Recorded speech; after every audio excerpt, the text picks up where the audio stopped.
Thanksgiving was 2 days ago. I've never been one for doing the things for holidays on the day of the holidays. My wife and I always give each other our Christmas gifts like way before, or way after Christmas or birthdays, whatever. I don't love it being on an individual day, but I think that's more selfishness than anything. So, in the spirit of Thanksgiving late, I've been wanting to make this video for a while, and it's kind of the kick in the butt to get it done. Um, why I'm thankful for my chronic illness. My chronic illness being hypermobility Ehlers-Danlos syndrome. If you don't know what that is, it is a ultra rare chronic condition where the collagen in my body is defective, and collagen makes up connective tissue everywhere, skin, internally, between joints.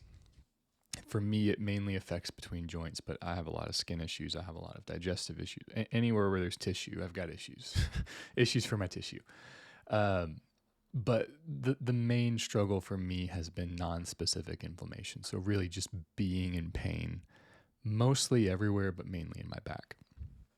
It's been something that has gradually gotten worse since I realized I had it in high school.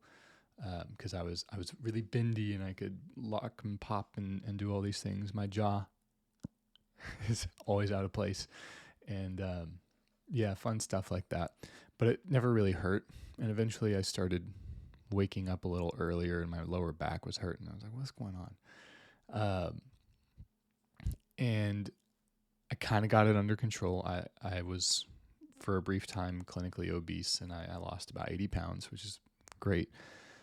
But then the Delta variant of COVID hit me, and there was a study I read. I briefly skimmed of how many crossover symptoms between long COVID and Ehlers-Danlos syndrome there are. And I was reading these crossover symptoms, realizing like, yeah, every single one of these has been way worse since I had the Delta variant specifically of COVID. And it was like a downward spiral. So I'd finally reached this point where I felt amazing. Like there was this several month period where breathing for me was so pleasurable. I was happy just to be awake and breathing. Sleep was wonderful. Like, I don't think I'll ever get that back, but there was a several month period in my life. I'd recently been married. Physically, I had turned things around, and I took a lot of pride and responsibility for making that happen.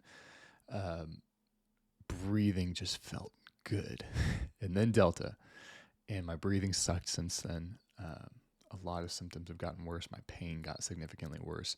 And then my wife and I moved to North Carolina, where we're in Texas. We moved to North Carolina, where the winters are colder. I'm not saying they're the coldest winters ever, but even that was too much for me. It hurt very much just to exist.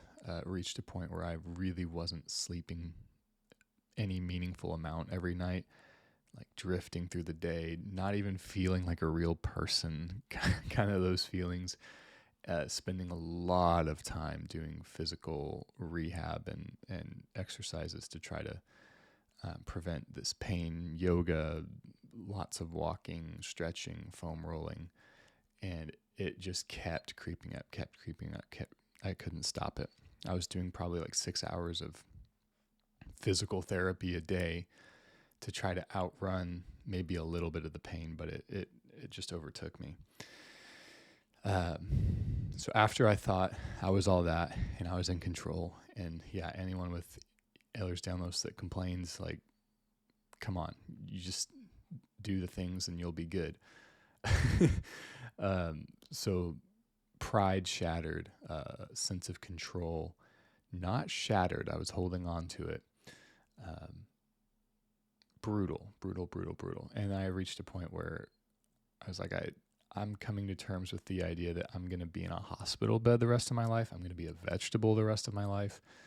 I'm not going to be able to support my wife. I'm not going to, probably not going to have kids because, bedridden. brutal. And thankfully, by the grace of God, the person that I was doing work for at that time was a mixed martial arts strength and conditioning coach who worked with a lot of kind of athletes towards the end of their career, some that were retired, have a lot of issues. And I learned about peptide therapy through this.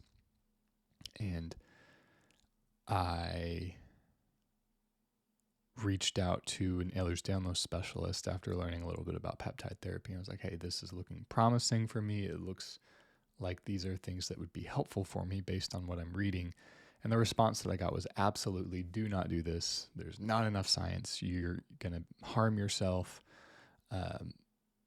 Just don't do it. And I was like, well, nothing else is working. I'm not just going to live hopped up on pain meds my whole life. So I went ahead and tried it. And within 2 weeks of starting injections for peptide therapy, I had my first night of sleep uninterrupted by pain in probably 6-ish years, something like that. Utterly life-changing, life raft, life-saving, totally luck-ish blessing to turn that around. It had been demonstrated to me that there was nothing that I could do to outrun my affliction. And it wasn't until that I completely gave up the notion that I had control over it that not a solution, but a flotation device. I don't even know. There's probably an analogy that works great. I don't know it. It wasn't until I gave up any sense of control that I was given my life back. And I don't even know what to say about that. If you've given up and then been given a second chance, then you know it's one of the most incredible feelings, but also a deep sense of responsibility is instilled in you. And from that point forward, it wasn't a matter of, I do still struggle with control like most men do, but at least in the heart, I don't want it to be coming from a place of, I'm making this happen. It is, I am gifted the ability to continue to improve every day. And so there's a 2-step process, and this is a very long-winded way to get to what I'm actually thankful for. But number one thing that I'm thankful for this chronic illness is it gave me a sense of responsibility and self-discipline that I wouldn't have otherwise had to develop, because I had a very easy life because I had wonderful, hardworking parents, and I didn't have to work very hard. I was intelligent from a young age. I didn't have to really overextend too hard or try to be successful in school. I was good at most things that I wanted to do. And I saw friends in similar scenarios go on to lose all sense of purpose, direction, and meaning because they didn't have to fight. They didn't have to struggle against something that gave them meaning. And so this struggle really did give me meaning. And it forced me to develop a discipline that I wouldn't have otherwise had. And so that's number one. Number two is shattering the notion that I have control. I struggle with wanting control, but I know I don't have it. That's where I'm at least at this point in time. And our time in North Carolina, I think, was dedicated to that. And so here we are now back in Texas, and I still struggle every day. And if I don't continue to struggle every day, I will backslide into a vegetative state. So the stakes are high. But because I look healthy, I look strong, I look relatively fit because I have to be, and because I exercise very intentionally in a non-flashy way every day alone in my garage.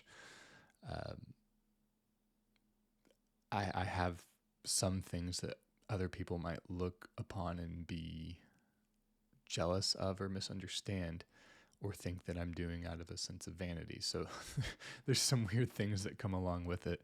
That's not the point of this video or this topic, but it's something that occupies my mind relatively often. But I'm deeply thankful for this affliction. I think I don't know where I would be, but I know I would be at least depressed and directionless. Not that Ehlers-Danlos is my direction, but it forced me to practice things that help find direction and help develop discipline to move closer into that direction. So without it, I don't think I would be happily married. I wouldn't be married at all. I don't think I would be married. I wouldn't have my beautiful daughter, my amazing dog, this house that I live in, things, but also relationships and connecting with people deeply through different vehicles of pain. It's interesting how it can give you a platform. It can help you connect with people on a level that you otherwise wouldn't be able to connect. When everything's easy, relationships aren't tested. And when relationships aren't tested, then they lack a certain level of depth, and they lack the ability to continue to grow in their depth. So all of that to say, suffering's good in many ways. It's uniquely human the way that we interact with suffering.